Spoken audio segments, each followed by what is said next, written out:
Ladies and gentlemen, boys and girls, children of all ages, Sideline Junkies proudly present to you its Universal Tag Team Champions of the World, the Midnight Rider, the Boss BJ, the Big Guy KG. It's the Tuesday Night Flight. And if you're not down with that, we got two words for you. I missed the intro, man. You got to pull up the. I got you. I got you. Can y'all hear me? Yeah, you're perfect now. All right, I'm still working on some issues. I'm gonna join y'all shortly because I can't hear out of my ear. Oh, okay, that's tough. Can't hear out of your ear. Oh shit. Okay. Well, this is the Tuesday Night Flight. Midnight Rider, Boss BJ, Big Guy KG sitting in on a Tuesday. Epic weekend this weekend. But before we get to that, Midnight Rider, how you feeling? I'm good, man. Long day at work, long week. These next 2 weeks can be terrible, man. At least they paid me for it, so I don't care. But yeah. Boss BJ, you with us? How you feeling? Well, I'm doing all right, man. Long, short night of sleep. So, you know that lack of sleep when you're over 40 kind of kicks your ass later in the evening. So, I'm here. I don't know what is going on with my laptop. I'm gonna have to troubleshoot that afterwards. But when the laptop fails, you always got the mighty trusty iPhone. Something works. There you go. First and foremost, I gotta say this. We come to you 5 times a week, and we try to cover everything. And the due diligence of these two gentlemen here, as well as the Nubian Sumo and the People's Choice Don Rodriguez, of coming up with stories and content. I don't know what it is about the Midnight Rider, though. I was getting ready to talk about something, and I said, stop. Content. So we've been around each other entirely too long without even actually being around each other. So shout out to you gentlemen, the other 2/3 of the WrestleManiacs and everybody in the Sideline Junkies office, man. Shout out to y'all. Now, well, the day was like, it was like we started the day out like, all right, we got the recap of the divisionals. What else can we talk about? And then all of a sudden, it was as if God opened up the heavens and poured down some manna in terms of sports stories, and he put some things out there for us. So this is gonna be an interesting night. Most definitely it is. Let's start with the divisional playoffs. Sunday early game, Lions beat the Bucks 31-23. Let me pull up the stats for that. I'm running a little behind, but I'm gonna catch up. Okay. Your man Baker Mayfield played a heck of a ball game this week, even though they came up short. He made sure that there was, like, he tried to take, I don't know if he took all the doubt out of them, keeping them for another year, but I think hearing them stuff at least another year, at least with Todd Bowles at the helm. And then they had whatever their succession plan is, because they're probably going to move off of Bowles soon. I think that would be a bad move. Go ahead, B. It's crazy because it's so many teams that are right there and they just need a competent quarterback. So Baker just drove his price in the sky because he's a free agent come at the end of the year. So, you know, it's going to be on Baker if he wants to stay there, go somewhere else. I mean, because you have Pittsburgh sitting there, which I think is a way better defense than Tampa Bay. But you got some situations out there where you can go in and you know, clean up and have himself sitting right back in the playoffs next season. Agreed. don't leave that division if you're him. I mean, it's a weak division. You figure New Orleans is going to have card draft a QB. You figure that who else is in that? Carolina's got their QB, but they got to add pieces around them. They got to get a coach. They got to get. Well, they just hired Dan Morgan as a GM, which is something we'll get to later. But go ahead, Big guy, give us some stats. Baker Mayfield, 26 of 41, 349, 3 touchdowns, 2 picks. Jared Goff, 30 of 43, 287, 2 touchdowns. White had 9 carries, 55 yards. Your boy, Jahmyr Gibbs, 9 carries, 74 yards and a touchdown. Mike Evans, go ahead and fit this dude for a Hall of Fame jacket now. Because men and women lie, but numbers don't. 8 catches, 147 and a touchdown. You can look. I see you rubbing your head. You can't hide that, but you can't deny it. Mike Evans is going to be a Hall of Fame. He still got a story to write. I think his is going to depend on what decision he makes this all season, because he's a free agent also, and that's the other part for Tampa. Tampa has a lot of decisions to make. They had a couple guys that are free agents. I know Devin White's a free agent, but it looks like the guy CJ Britt took his place, so he's probably going to be gone. So it's going to be interesting to see where these guys end up and what Tampa does to restructure the roster. In terms of Detroit, I mean, I think you saw Ben Johnson on full display. If you're a Commanders fan, if you're a Panthers fan, if you're looking for a head coach, I mean, the guy's at least showing you he can call some plays. I don't know, he showed you what kind of leader he can be, but he's giving you at least that much. So, and the way that offense moved and the way Goff moved around, I think it was elite. I think they really showed some things, and they're going to be trouble for San Francisco, especially if Deebo Samuel can't go. I think that's going to change this whole landscape. But that's the conversation for Thursday and Sunday.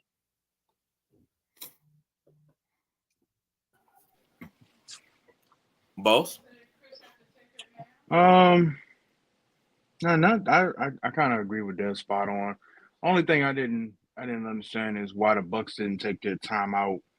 Just try to, it's playoff. You're trying to win at any cost, and whatever many seconds left. I mean, Kansas City proved, a couple years ago, he needs 13 seconds. So anything can happen. I just didn't understand that. It's kind of like they were like, we good, we go home. So, but what the Midnight Rider said, spot on though. Yeah, I think Bowles got caught in a situation where he just lost track. Like he got lost track of the man. And that's complete in that.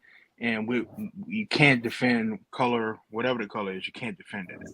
That's inexcusable for a playoff situation, because we're not talking about the Lions up by 2 touchdowns. It's 38-23 and game's over.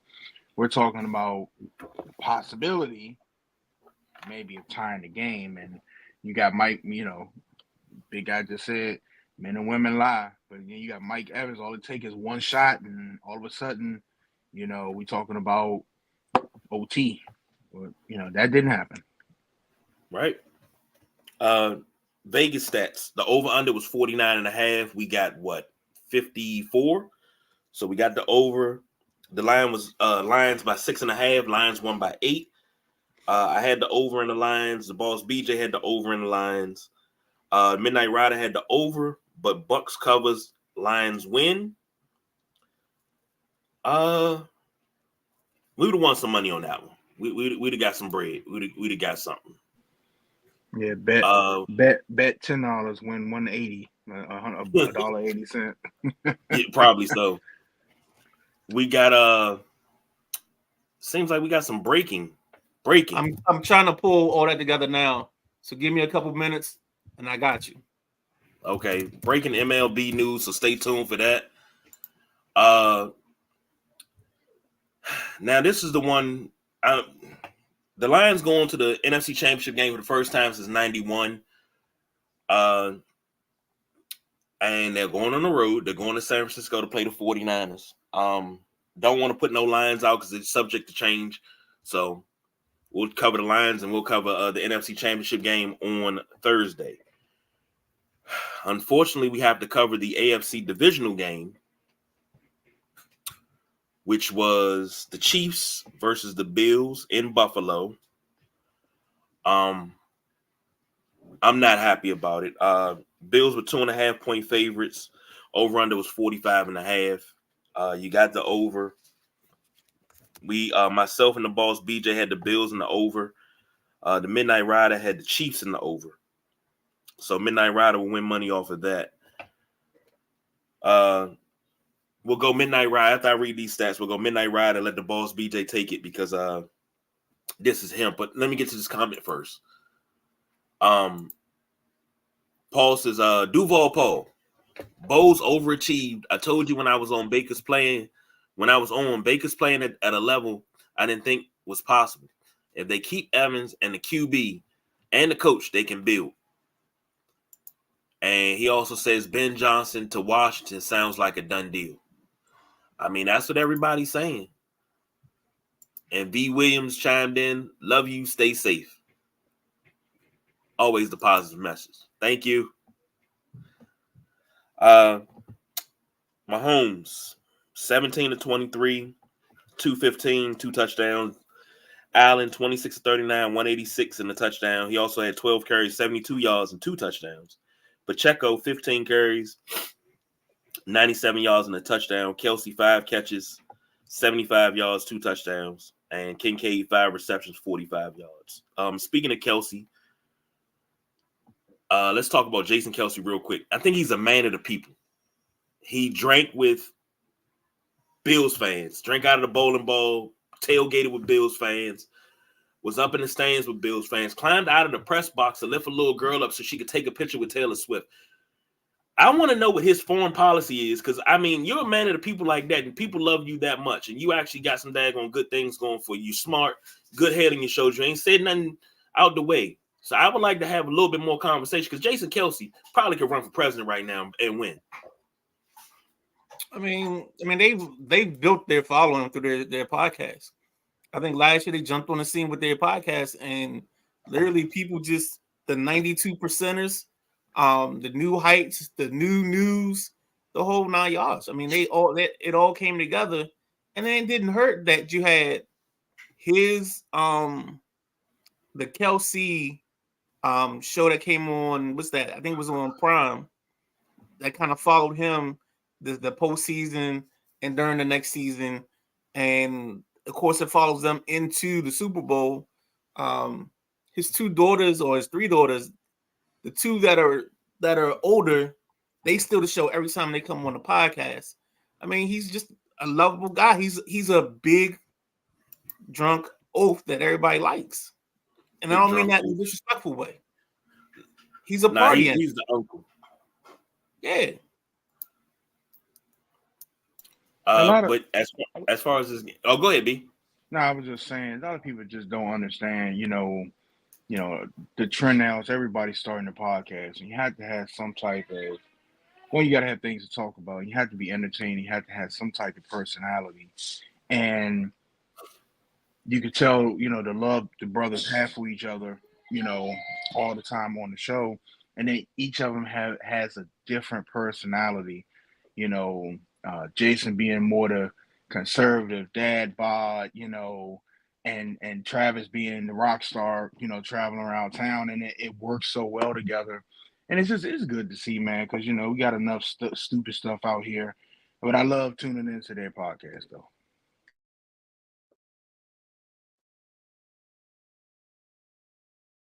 You're on mute. I think you're on mute. Mute button 1. KG0. Comment from over on Instagram. Tell them why you mad, son. Mike. The Bills is ass. Ooh. That comes from a place of love, though, man. That comes from a place of love. That's not disrespect. That comes from a place of love. Hey, man, look. Got to take all of it. It's nothing. I'll get to it in a minute, but it is what it is. And Matt says, really one of the Bills / Browns Super Bowl versus Lions Super Bowl that ends up. It did. Midnight Rider. Thoughts on this game? You go, I go. The boss BJ has the floor, and he'll have the floor for a duration of time as he needs to get it all out. Okay. So I'm gonna try to be quick on this because I know the boss has got a lot to say. And he may not, but still, he did a post earlier in the group. I think that was last night that he posted in the group. So if you haven't seen it, check it out. It's a quick reel that he sent out. In terms of the game, it was everything I thought it was gonna be. I just felt like the Chiefs, if they had the ball last or they had an opportunity, and the Bills let them stay close, they were going to find a way to win it. And it's nothing against Buffalo, but it's Pat Mahomes and it's the aura. He's almost like it's almost like when he gets in the fourth quarter and it's the divisional games, he turns into like Bruce Leroy and he starts getting this glow because you know there's a magic that's in the air. You know something's going to happen and he's going to make the play. And I think he just made the play. And I said it in the post, right as the kick was missing, and it was just like, yo, the Bills missed wide right. Like of all the things like that karma can have for you, like that's just like that was just the ultimate kick in the nuts, to be honest with you. In terms of the game itself, Kelsey showed out. You know, I told you the kid Rice was going to be a weapon in this ball game. Pacheco ran angry. I think the thing that happened to Buffalo, to be honest, to a certain extent, was they just ran out of bodies. They ran out of linebackers. They ran on guys that could cover. And I think KC took advantage of that. They tried to pound the rock early, so they didn't have to. They milked some of the clock, and because they knew Buffalo was going to run the ball, because Buffalo's MO has changed to being a more run-heavy team. Only person I had any kind of beef with or any kind of uneasiness was Steph. Like you can't come out here, pout, and then have the ball go through your hands in important situations. Like, what's the point? Like you're doing all this, you know, before or after the games. You've done the stand out and watch them celebrate. Like at some point, when does it really become personal? Go ahead, KG. I'm gonna say this, and you can agree with me. You can't. You don't have to. It's my opinion. Buffalo had that game wrapped up late. Kansas City was driving. Their drive stalled. It was an incomplete pass that brought up fourth down. A late flag comes in. They call pass interference because the linebacker, before Pat, he picked, so he ran into the receiver before the ball left Pat Mahomes' hand. Tony Romo said it himself. If that ball left, was it Tony Romo? That wasn't Romo. That was I can't even think of who it was. But he was like, if the ball had already left, yeah, that's pass interference. But if it hadn't left, that's legal. It hadn't left yet. They called pass interference. That kept the drive going. Every time Buffalo got Kansas City in trouble, somehow, some way, it's a penalty to give them a first down. Let's keep it going. They propped them up. That's what happened. They propped them the fuck up. I'm just as mad as every other Bills fan. And for you clowns that were harassing Tyler Bass about that miss, I hope you stick your finger in a light socket when it's wet. Because that's not fair. I feel for I feel for Bills Mafia with all of my heart. To go through numerous heartbreaks, and this is supposed to be the year. I just feel like this game was just given away, but it wasn't because Buffalo lacked anything. It was because the referees called the game. They didn't call it down the middle. That's my opinion. I'll shut up, Boss BJ.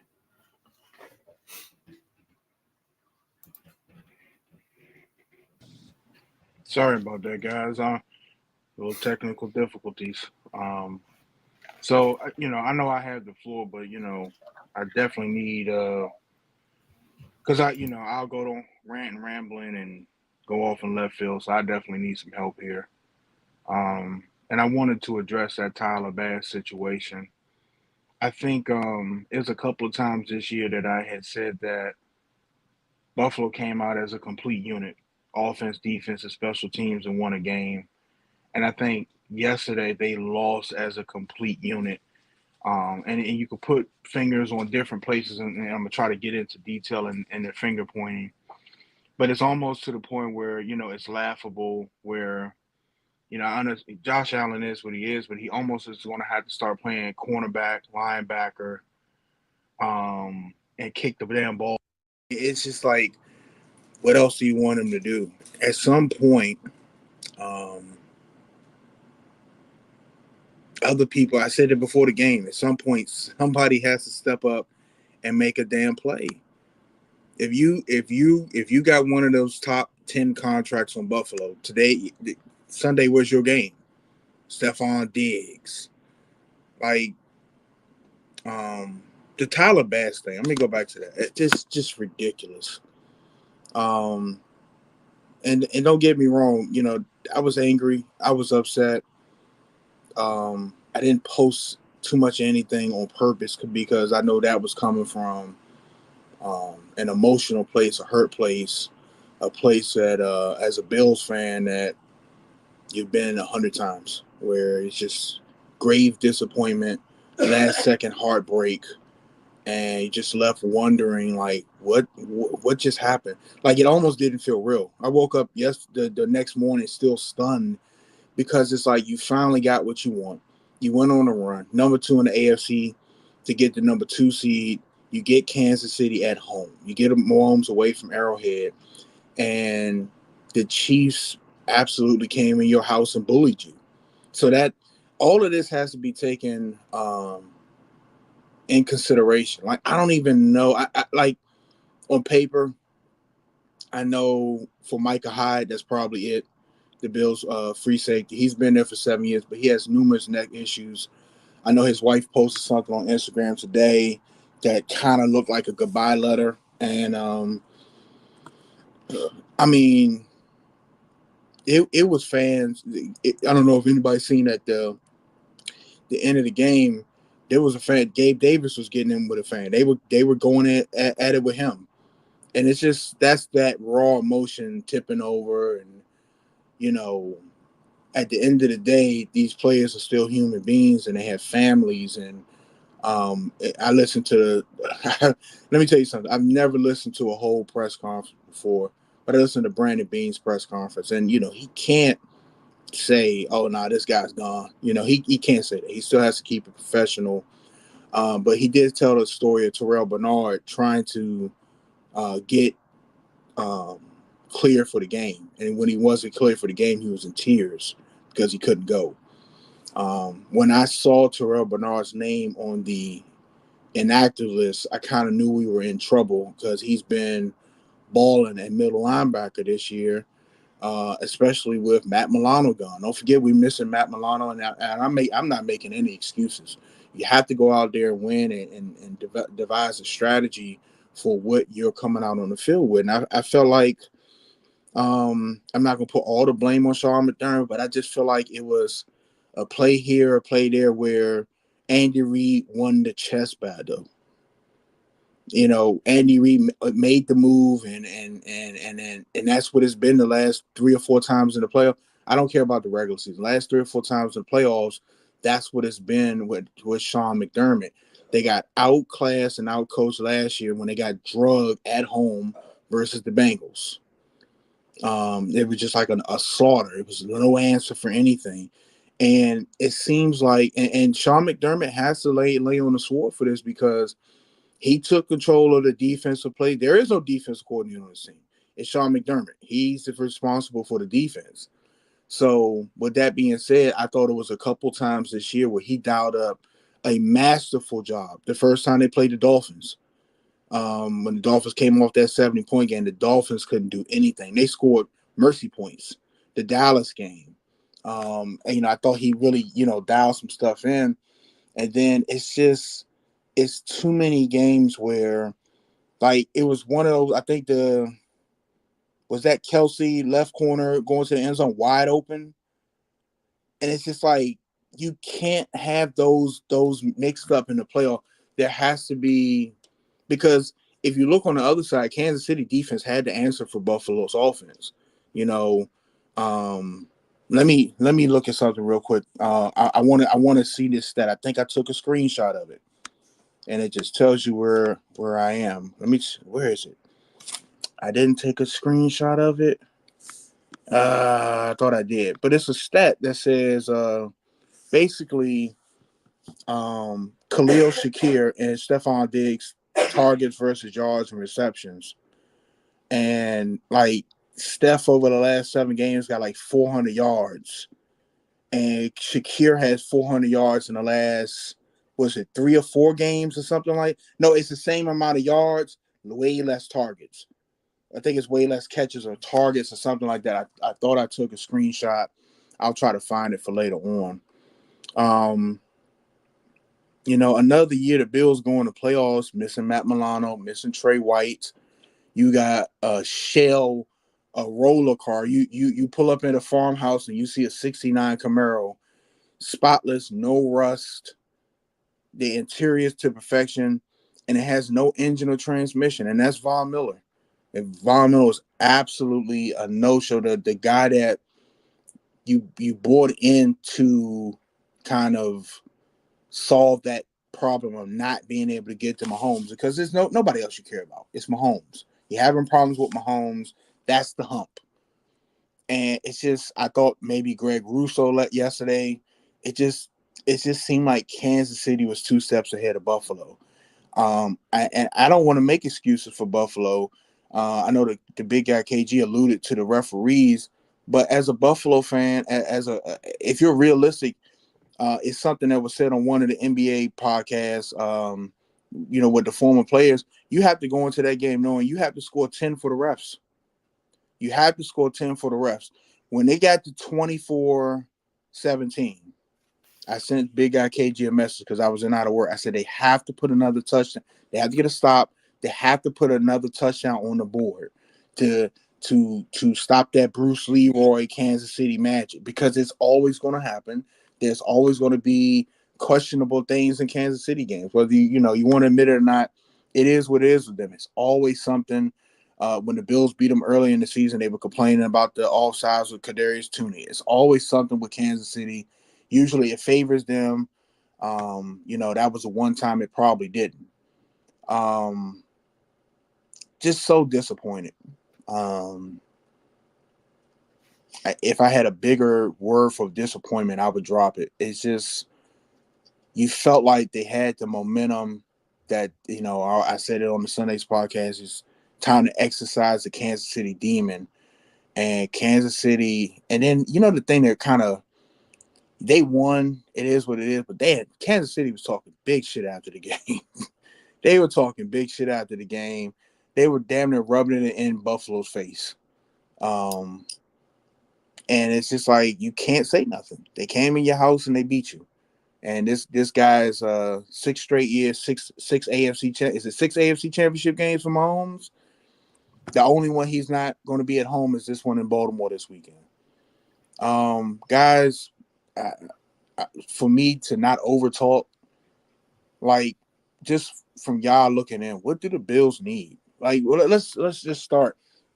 Let me start with 2 questions.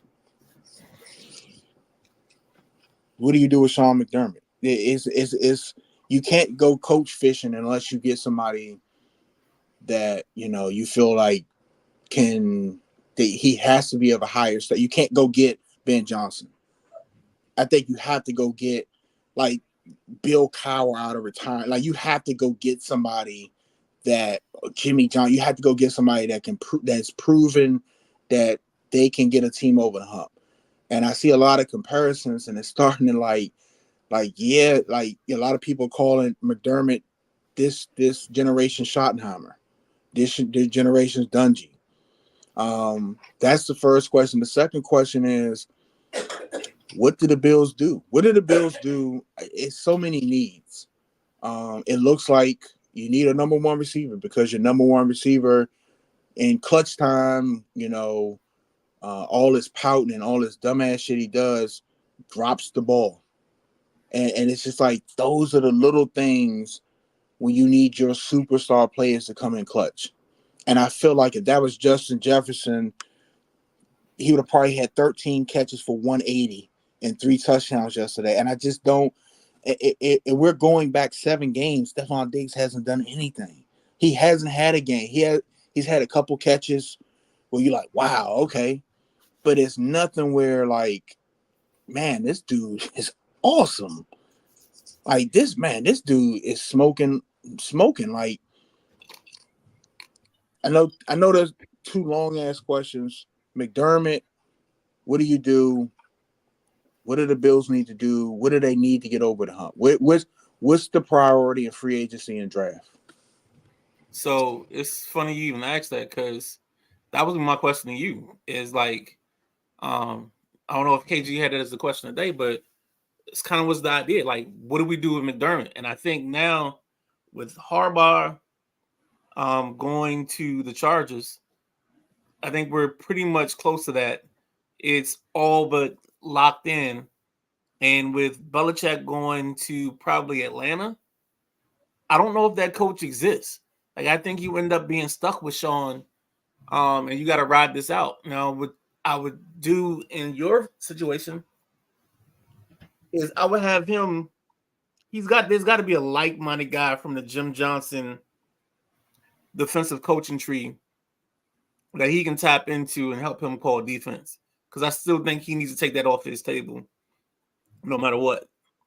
In terms of the long-term plans, I would love to see you guys get another offensive lineman, guard or tackle, and you can point me in the right direction on that and tell me I'm completely wrong. I think you already got Cook, but I think you need a second running back, a thumper, so that way you don't have to live on Latavius Murray Drive. You get you a regular guy, maybe in this draft class that can thump a little bit, or you pick up somebody. What's the dude that was in the Packers last year with all the Pokemon stuff? Something Williams. But a guy like that's just a short yardage back that can get you some yards here and there. And that's really all I'm thinking about right now is I think you got to make some small changes, and I do think you got to get a number 1. That's kind of my idea on that. I won't disagree with you with the offensive line. But this is something I've been saying for the last couple of years. When they get to the playoffs, they can't get to the quarterback. They can't get to the quarterback. You can buy time because you got Josh Allen back there. You can buy a little bit of time for him. And, with that being said, teams can't rush him the same as they would rush Joe Burrow, or somebody that another quarterback that doesn't have the wheels and the body size. They have to rush him a certain way.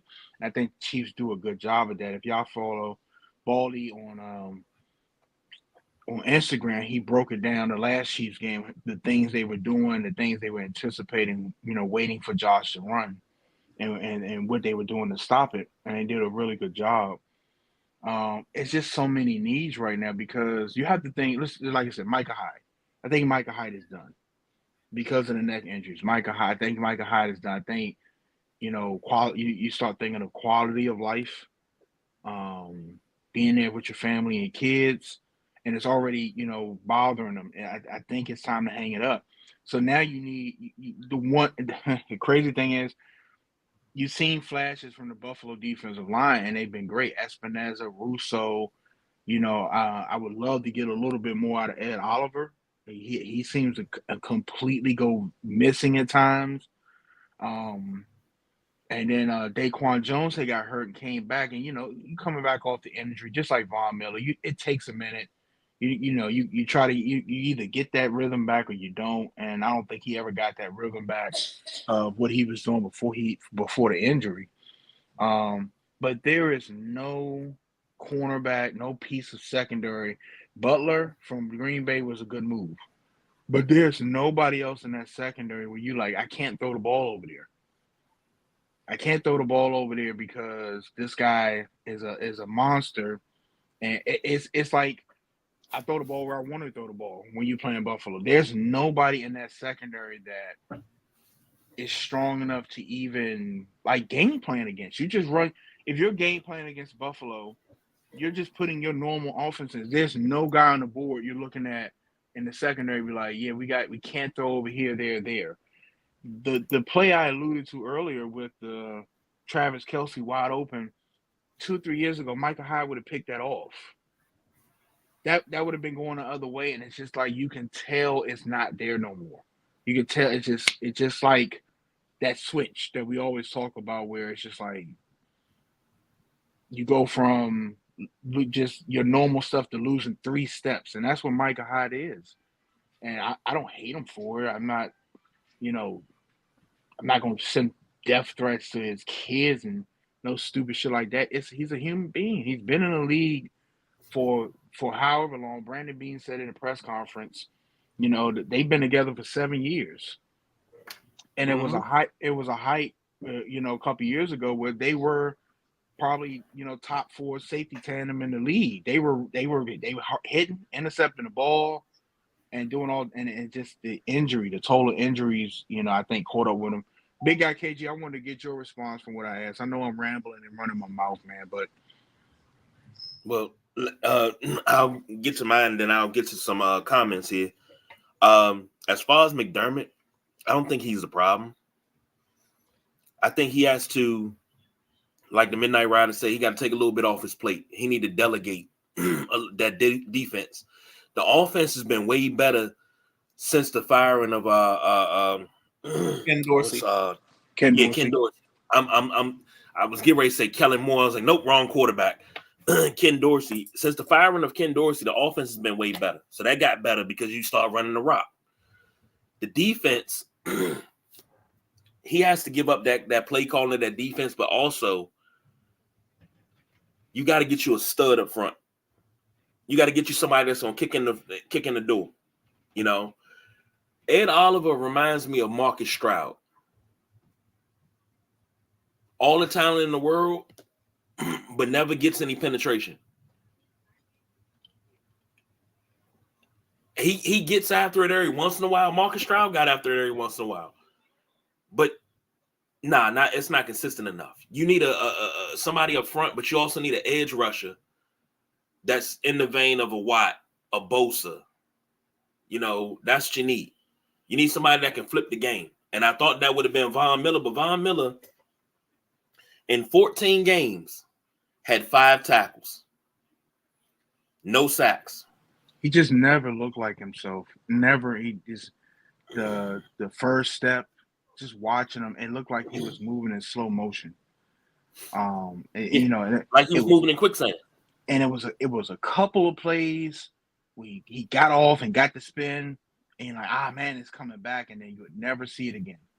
I don't know. And Vaughn has to be, the Buffalo Bills. I say this all the time. It's never anything personal when we're talking about players and personnel, but the Buffalo Bills have, and I know Brandon Beane sets up contracts so that they can be moved easily. They can be out of. And when Von Miller signed that deal, we all know that contract can be moved and they got ways out of it, blah blah blah. But I just I don't know if you. I think we'll see in the off season. They have to go get a receiver. They have to go get a receiver. I think as much as Gabe Davis has done for Buffalo, I think you have to move on from that. You have to put Khalil Shakir at 2. But you have to figure out what to do with Diggs, because Diggs isn't a threat. He's almost it's like, I don't know. It's like the bully on the block with the doo-doo stained panties. Like, yeah, you're a bully, but you need to change your underwear. You stink. So it's just like Diggs has nothing to say to nobody. I don't want to hear anything from Diggs at all because he had a chance to flip the game and make an impact, and he's just never in the right place at the right time to do that. Like I said, Chase, Jefferson, these other guys, Mike Evans yesterday, just throw it up their way, and you can't do that with Diggs. I lost my train of thought. Let's get to the comments. All right. Duval Paul says Josh Allen, the imposter, is proven to be this generation's Phillip Rivers. That's what he will be until he proves otherwise. He also goes on to say this was a team loss and injuries played a huge role as well. That was a tall order before the whistle blew to keep up with the healthy KC team. Objectively, I don't think the refs were the issue. They left a lot of plays out there. I agree with him 100%. I can't. I think officiating. No, I agree with him. Look, we know what Kansas City is. Everybody from whatever team you root for, you know what you're dealing with Kansas City. You have to put them away, and you have to have urgency. And this is where you find out who your dogs are, who the next man, who wants to be the next man up.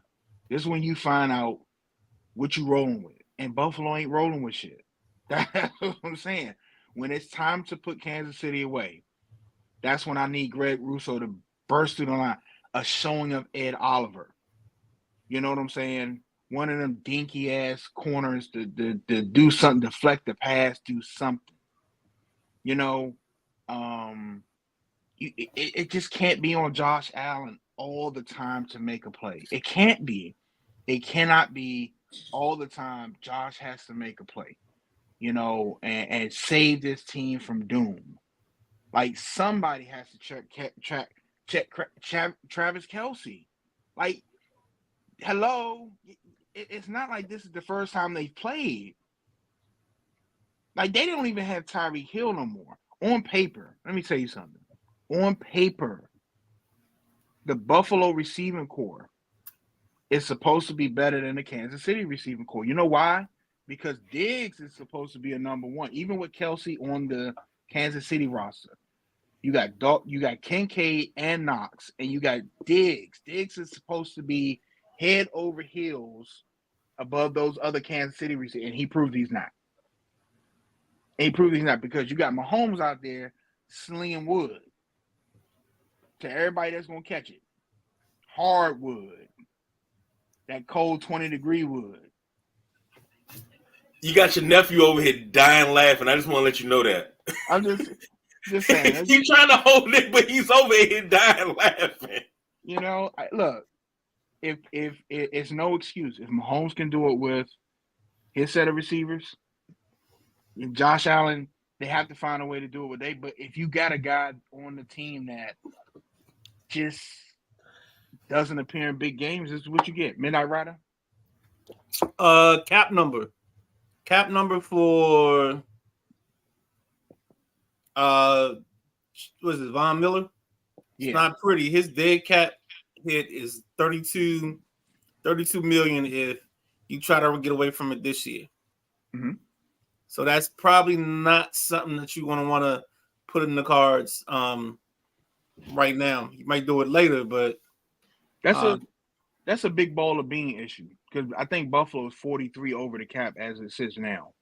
So they got a lot of issues already, and being talked about the COVID year, the cap going back 16 million and kind of messing up, a lot of teams and what they had to do, but he does it every year. They'll fix it. It's a couple of contracts that they can't do anything with because they just redid them. Josh Allen's contract, of course. Not sure what they can do with Stephon Diggs' contract. Diggs is at 31 going into next season. Okay. That's his dead cap number. Okay. So if you do anything with him, it's 31 million against your cap. Yeah, so this is gonna be interesting because now we get into that part where we talk about windows and how long is that window, how wide is that window, and what cap hits are you going to take? What are you willing to do? And Matt says team loss for sure. Sadly, Bass taking the heat for it all. The abuse directed at him on social media is so bad. Can't see how he is there next year. It's possible. Over on Instagram, we say directed someone, no death threats. I'm just talking about that type of energy of being mad to Stephon Diggs. Like Right. they're letting Stephon Diggs off the hook. That's your number one guy. That first drive, I heard the first drive in the car, and I heard there were like 2 fumbles and something else that happened on the first drive. Like it was really a situation where you shouldn't even have had the ball, and the fact that you got 3 points out of that drive, that was almost like a 7-point swing, just in the fact that you kept the football through that whole drive. KG, we got some more comments. Yeah, over on IG, tell him why you mad, son. That kicker can't kick a nigga in the ass. He also said why it ain't fair. When I said it's not fair about Tyler Bass, he gets paid to make field goals, right? I respect your opinion though, but shit, Buddy gets paid to make field goals. That's true. K Dog 89. I think the problem on the block. Mike Evans would be a good pickup. Fool. My bad, KG. You good? Can you hear me? Okay, come on, KG. Uh-oh, you lagging. Hit the Paul comment if you can hear us. Yeah, I hear you. Hit Paul's comment. Like you look like you went down to 3G. Shit, he like an 8-bit. You know, went from PS5 to Nintendo 6. You gotta blow the card. Yeah, but I can see Paul's comment. So Paul's comment says, Boss BJ said, hardwood with such conviction. Y'all looked around like this show took a turn. Hey, look, the show always takes a turn somewhere. Hey, it does. I was trying not to acknowledge it, man. Look, hey, we have 47 minutes because I'll be doing some reels on Buffalo. Just another gut-wrenching loss. Not Tyler Bass's fault. He gets paid to make kicks. He should have made that kick. That's his home stadium. That, you know what I'm saying? That's something he's familiar with. That kick should have been made. Stephon Diggs should have caught the ball. Somebody on defense, and they made a play at the goal line. I will give them that. But at some point, somebody got to want it, and it's just not enough. I'm not gonna say they don't want it. I think that's the wrong. I think I'm being irresponsible. Doing a podcast and being a journalist or trying to be a journalist. To say they don't want it. I'm not in the locker room. Maybe they don't have the skill set to get it done. And you need to find people with the skill set to get to the quarterback, to get interceptions. You get Matt Milano back. You have to see with Tre'Davious White. That is a second injury in 2 years. It was it the ACL last year? It was a knee it was a knee the year before. He tore his Achilles this year. So now you got to see what Tre'Davious White, because at a peak, Tre'Davious White was a top 5 corner in the league. Well, so now, go ahead. No, I'm just saying. You're on a Buffalo thought. Once you finish your Buffalo thought, I got something else I was going to throw at you. Okay. You have to see what you're getting back with Tre'Davious White. You get Matt Milano back. I think Matt Milano is 29. Get Matt Milano back. Or you'll have Matt Milano and Terrell Bernard. You know, are you banking on a whole off season where Von Miller can come back? I mean, because Von's not a 3-down guy. He's not that anymore. He's going to have to play, your pass rushing downs. Are you paying that money for that? So it's a lot of questions that have to be answered. Midnight Rider, what did you have? No, I was going to say it's kind of ironic that in both division series games, or actually. So you have the Chiefs beating the Bills 3 times in the last 3 postseasons or 3 postseasons. I don't know if it's like in succession, but you know what I mean. It's they beat them the 3 of the last 4 postseasons. And then you have the Cowboys and the Packers that are in a similar situation where they've had in their history the last 3 times they've played in the postseason, the Packers have won. And then you flip it around, and then the Packers have lost to the 49ers in their last 3 playoff appearances. So it's like it's some things that you got to forget. I mean, not forget, but you got to get past. And the question is, when do you get past it? Like, when do you have that moment? And I really thought y'all had a chance early, but when they stayed in the ball game, it fell apart. Yep. I said the same thing. They said they're letting them hang around, and I said that's gonna come back to bite them in their ass. I kept saying it. And I was just like, they need that play. KG, I sent you that message. I said they need that play to put 13 between them and Kansas City, and they never got it. They never got that big stop. So, well, let me get to this real quick. Boss BJ said hardwood with such conviction, and y'all looked around like this show took a turn. On Instagram, Keith, he said, Keith from the block said, Mike Evans would be a good pickup for Buffalo, and then he also said, pause with your hardwood. You know, he said, pause. We got breaking news. Let me get to these last. If it was Tom Brady, it'd be Limpwood because he took the air out of the balls. Here we go. Matt says, shut up, Beavers. Don't make me kick your ass. And don't forget your breaking news. So let's get to that breaking news now. Breaking MLB news. Let's get it. All right, guys. So MLB's Hall of Fame decided to actually do something that most Hall of Fames do, and that's induct people into the actual Hall of Fame. This year's class, the 2024 class, includes Adrian Beltre, came up with the Dodgers. He actually came up real young. He came up like at 18. Played with the Dodgers and the Rangers. I don't know if there's another stop in between there. The 6th catcher ever to make the MLB Hall of Fame, Joe Mauer from the Minnesota Twins. He's been elected. And then the KG pick of this Hall of Fame class is Todd Helton of the Colorado Rockies. He was also inducted in this group. And then the senior committee member is Jim Leland, of the manager of the Pirates, Tigers, and company. Why that got to be a KG pick? Todd Helton's not a Hall of Famer. No, he's the Hall of Gary Sheffield is. Say what? Gary Sheffield is a Hall of Famer. Oh yeah, but he's more of a Hall of Famer than Helton. That's who I was hoping for. Was Sheffield? And Sheffield got stuck in because he was too close to Barry Bonds, and him and somebody else got caught up in the Bonds traffic. Because they had a clip from a pod where he and somebody else were talking, and they just got caught up in the mess at being there at Balco. But that's still stupid. Yeah, using the clear, but he never tested positive.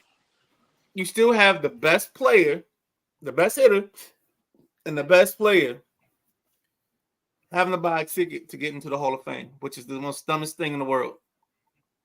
Oh, and other breaking news. I forgot this. The Nats. The Nats went out and signed Joey Gallo, outfielder. 1 year, $5 million. So Joey Gallo can go out and hit 200 and maybe hit 25 home runs. So the last season he hit 177 and 21 home runs. He wasn't even at the Mendoza line. That boy's bad. You know what? I give them props. Because they're dedicated to the process. And the process is here? Not putting anybody in front of the guys like James Wood, Dylan Cruz. So if they get a good start to the season, you can call them out and there won't be any friction or any thoughts. And another guy is there. Oh, I forgot his name now. Of course, as I was about to talk about him. But they had a 2nd round pick they drafted out of University of Miami last year. he's another guy that's going to be somebody that could possibly give them some power because that's what this lineup needs. They need power big time and in a bad way. And that's the only reason you go get Gallo is you hope he can find the Mendoza line and hit 25 to 30 bombs. Just real quick, right? And there's one thing, I'm not a huge baseball guy. I can, watch it and stuff, but not nowhere near what Midnight Rider can reel off to you. What I don't understand is if you're going to punish these guys, without hard proof, then stop showing the highlights. Stop making part of your baseball lore when, I'm talking about like Barry Bonds. I know what you're talking about. I just like, you can't have it both ways. Just like the NCAA, you can't have it both ways. You want to make money and you want student athletes. It's a sham. And I'm just speaking from just off the top of my head and what I think about the baseball and them punishing guys. It's just like, all right, then they still celebrate it. When we go look at massive home run bombs, you see Barry Bonds are in them clips. Right.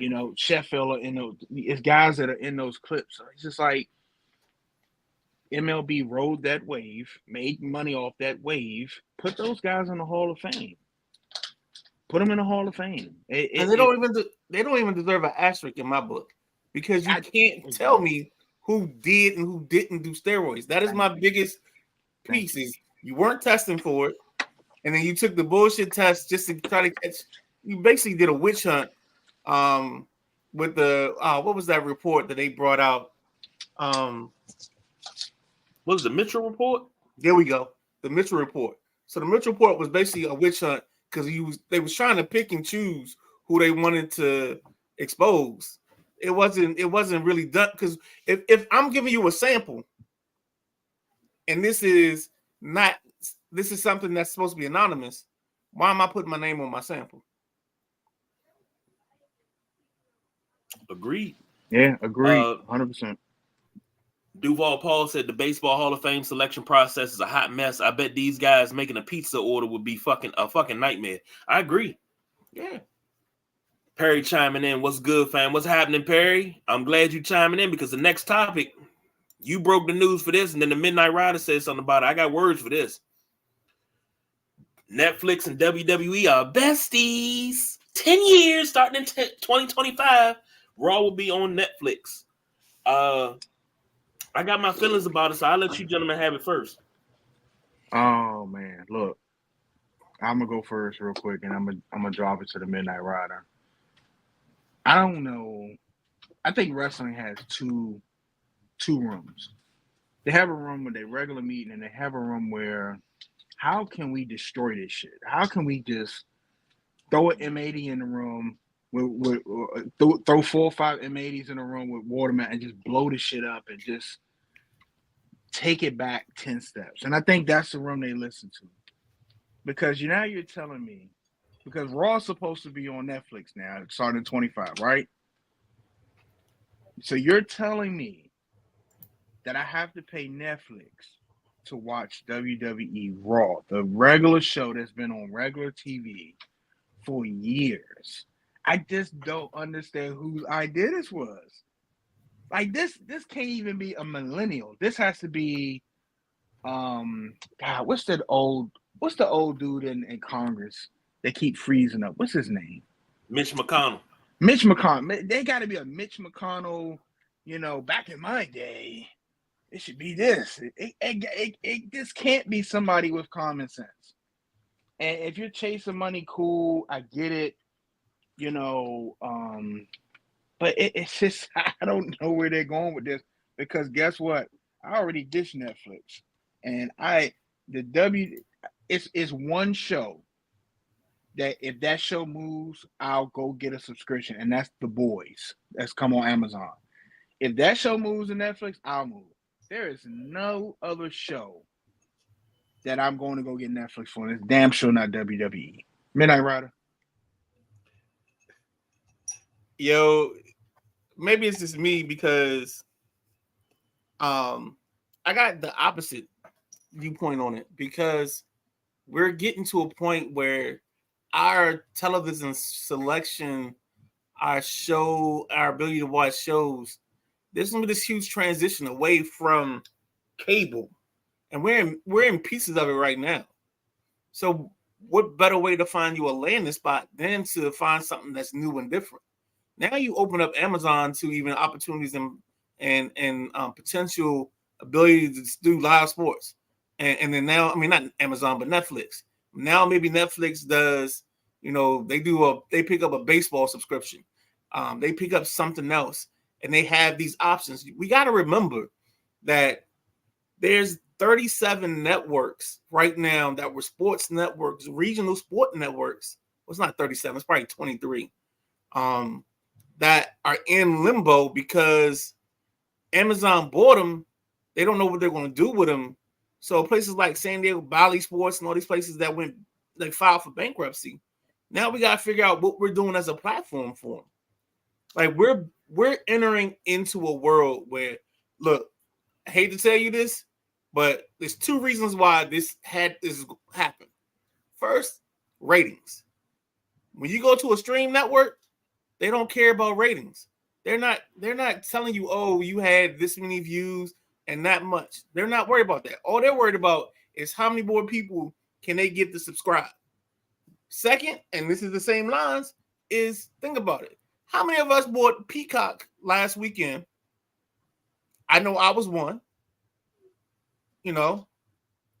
I bought Peacock, and then all of a sudden, 2 days later, I'm watching the prequel to Ted. I'm watching the Ted series. Maybe I'm just one of the suckers they got, but yeah. I'm gonna say one thing to that. I didn't go get Paramount because I didn't want to get CBS, but I'm just it's in the line, right? See, I say this all the time to us when I talk about other things, but I keep telling you that the TV viewing is skewing away from us and into a path where they know these kids that click and watch these things in short intervals, they're not watching an hour of Raw or 3 hours of Raw. They're going to chop it down to make it where they can get what they want. And why not go on Netflix and watch it in 10-minute increments, or you skip past the women's match that you don't want to see. You skip past the bad match between Miz and whomever. Like you can skip around, you can pick and choose, and that's where we at now. We're not in a consume the whole show era. We're in a pick and choose. We're in a click and like. Go ahead, KG. I know you over there. I know you hate change. Go ahead and start shaking that fist at the cloud, baby. No. My wife says that the reason why I hate change, she says the reason why I hate change. I won't say it on the show. I'll tell you off the show. But it's not that I hate change. When you start fucking with the fabric of what is and what has always been, Raw ain't hurting for ratings.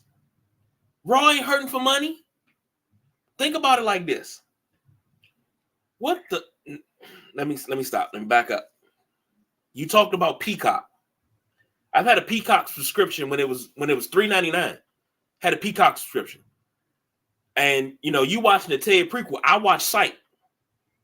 I can watch every episode of Psych on Peacock. I'm in heaven. I can watch every episode of Good Times on Peacock. I'm in heaven. WWE has not learned their lesson. When they had the standalone WWE Network, their app, you could go through and you could look at everything in the library from the Golden Era to the Attitude Era to the PG Era to the Ruthless. You could look at everything, uncensored, unfiltered, right? When they went over to Peacock, they started chopping it down. You don't need to chop it down. It's blue magic, goddammit. I don't give a damn if you put a chokehold on and call it blue dog shit, but you ain't got to chop it down. You don't have to chop the product. It's good the way it is.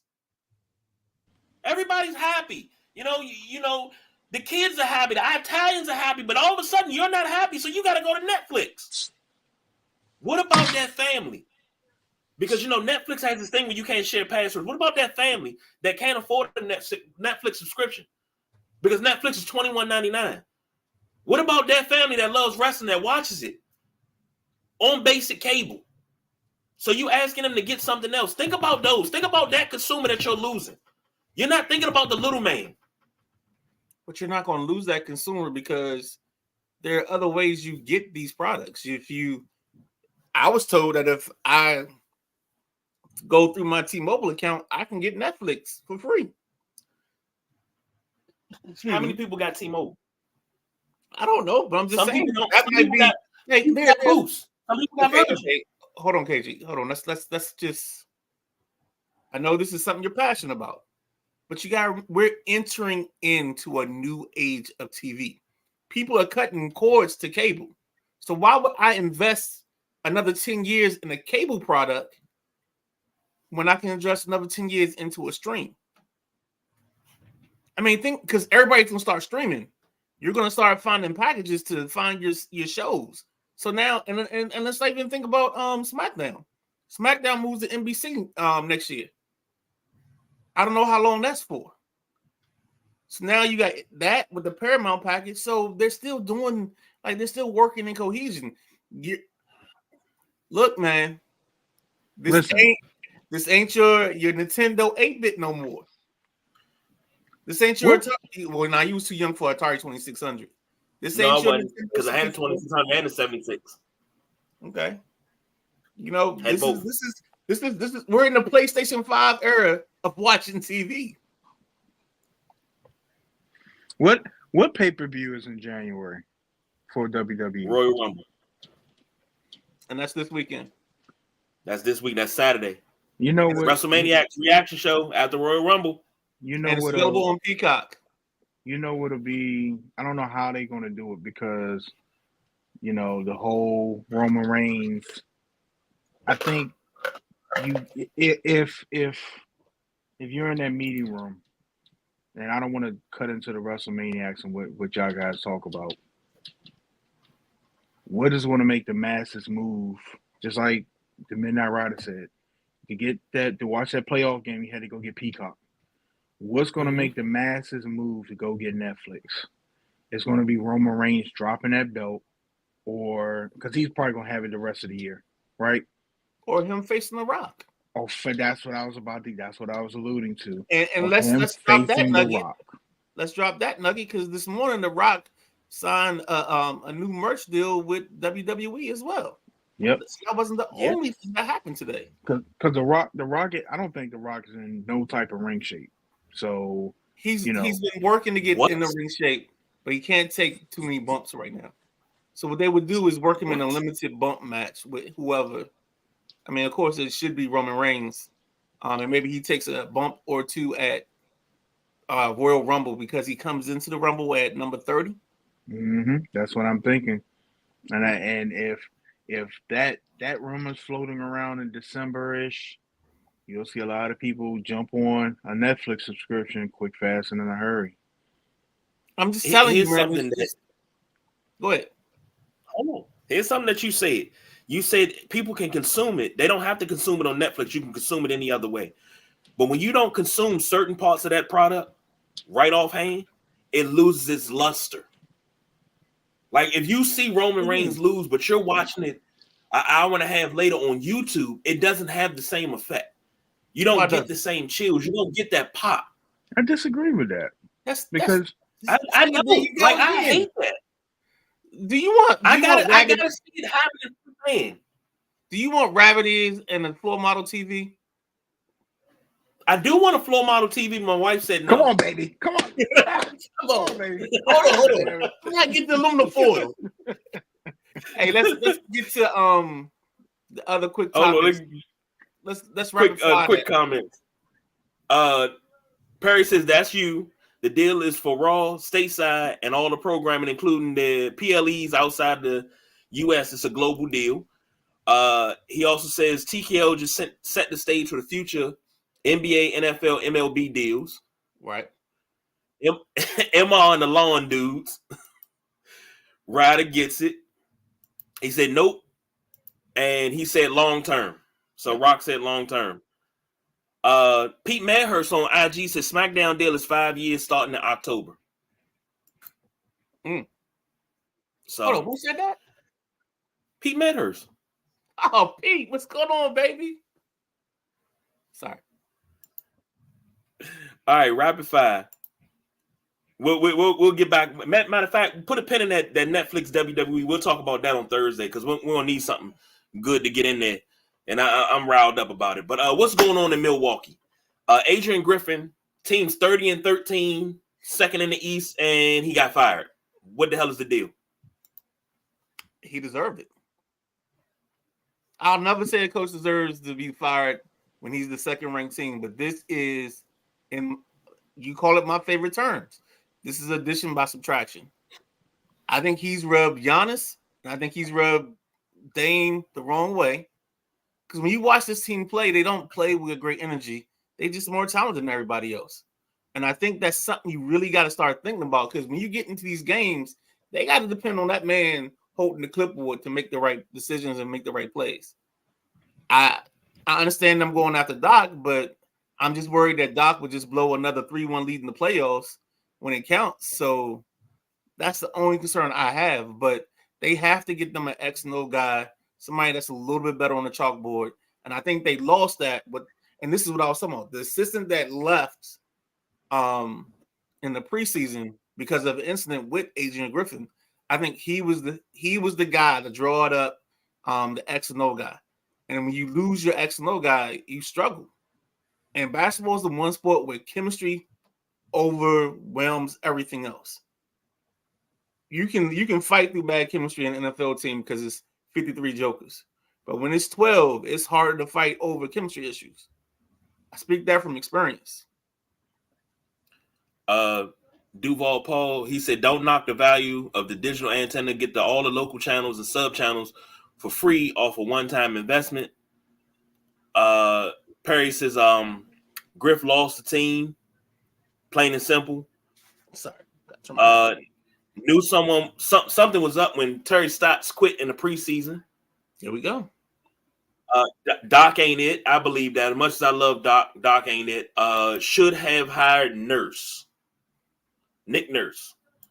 I'm just being funny. Go ahead and hire Paul Westhead. I would love to see Milwaukee run the system. I think they got enough horses out there to run the system. Fuck it, let's do it. Do you want to get like a tarot card reader and have her summon the soul of Doug Moe, or and have him call the offense? What are we doing here? What do you mean? Is Don Nelson still alive? If not, we can Yes. maybe get somebody to have a seance and like get a Ouija board on the sideline. Oh my God! Come on, man. You can have somebody on each end of Larry. You want Larry Brown? I mean, Right. No, You know what? I already know who he want. Nope. You know what? We joking around. He want Huey Brown. That's who he want. Huey Brown. Oh, you know what? Get Phil and just have him do it from Zoom. He don't even have to be on the sideline. And Perry telling me to get out the pass. Man, I'm just being funny. I love the system. Don't get me wrong. I love the system. Last but not least, the blunder in the closing seconds against Michigan State. Oh my goodness. Perry say I want Wooden. Now I wouldn't go back as far as Wooden. I mean the Wizard of Westwood. I wouldn't go back that far. But somebody off that tree. Man, we talking about a lot of voodoo, boy. He trying to get Red R back. Yeah. And you see the cigar smoke in the sideline, people trying to touch him to see if he real, your hand going through him. Like, get the hologram. Hey, Ray was a guy, man. He was the guy. Terps blunder. Now I said I wanted to ask you guys about this, and maybe y'all can explain it to me. It was 35 seconds left, I believe, Sunday's game. Okay. I'm pissed off that they lost on the night that they honored Lefty, man, and you lose. But they had a chance at 62-61. Okay. Michigan State's bringing the ball up. Maryland does not foul. No foul, no nothing. Michigan State moves the ball around, takes a shot. It's down to 10 seconds when they take the shot. Rebound comes off. Maryland gets the ball off the rebound. There's about 8.5 left. They don't call timeout to set something up. They race up court. nearly run into a trap. He trips, loses the ball, game over. What the fuck was that?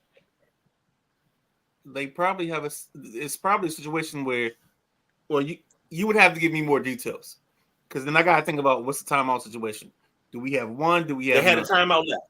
Okay, they had one timeout left. Hold on, calm down. So if we get this and we have numbers, then I'm taking the number situation and hoping we can get a bucket out of that situation. Now, because you have poor execution, doesn't mean. Hold on, you're asking me a question that the part I didn't see, so I have to fill in details.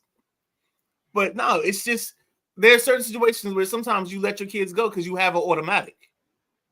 So in the timeout, if he's a good coach, he may have said, "Hey, we're not going to foul, but off the miss, let's run this."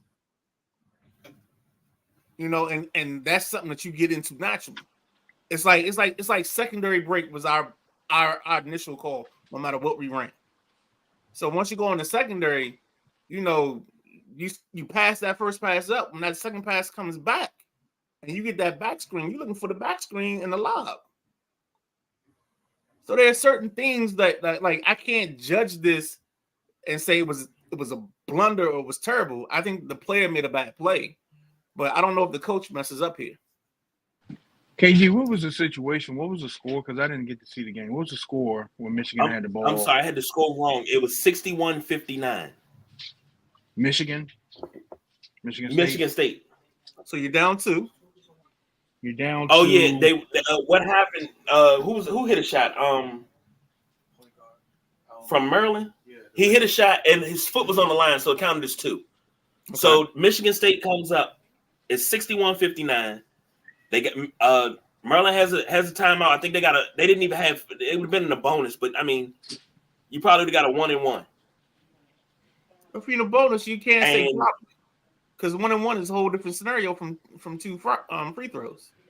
Yeah, I'm gonna have to go back and watch it. I just put the extended highlights in the group.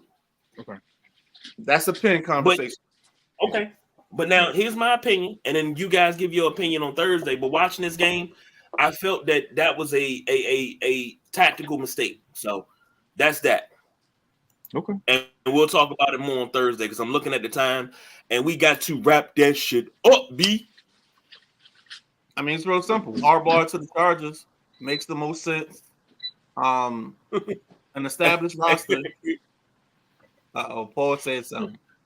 No, this is off of IG. Pete Medhurst said Doug Moe, Dane would shoot 40 times. See, what's wrong with that? I'm waiting for you to tell me the problem. Hey, man, it's the facts, man.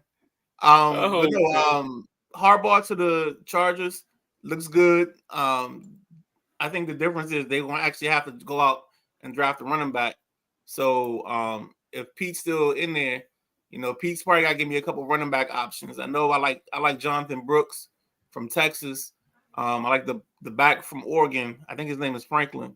But there's got to be a couple other guys out there that, you know, can move and shift and give them something. Because I personally believe Austin Ekeler was done. I wouldn't have gone another year with Austin Ekeler personally. But, I mean, that's just my opinion. And, you know, I don't get paid for this. Well, not yet. To Pete Medhurst, when we get closer to the game to the draft, please, if you're available, would love to talk draft with you. Just so I can have somebody to bounce something off because the Midnight Rider is never on my side with anything draft related. So I need somebody that's actually on my side. I need to bring in a ringer. So I was with you on Gonzalez, and then we drafted Forbes. Emmanuel Forbes, yeah. And I had to compose myself because I didn't want to cuss the world out because I thought it was wrong. And yeah. And I think Perry agreed with the whole Doug Moe thing. So, hey, let's get on up out of here, y'all. Hey, we right up against it. We are. We right at that time. So, for the Midnight Rider, the boss BJ, I'm the big guy KG. You know the motto, baby. We came in here, we did the damn thing. We'll see you on Thursday. We don't do no overtime, y'all. We are out of. Check out TikTok. Thank you to everybody in the comments, both IG and in the Facebook stream. Yeah, There you go. appreciate y'all watching. Thank you.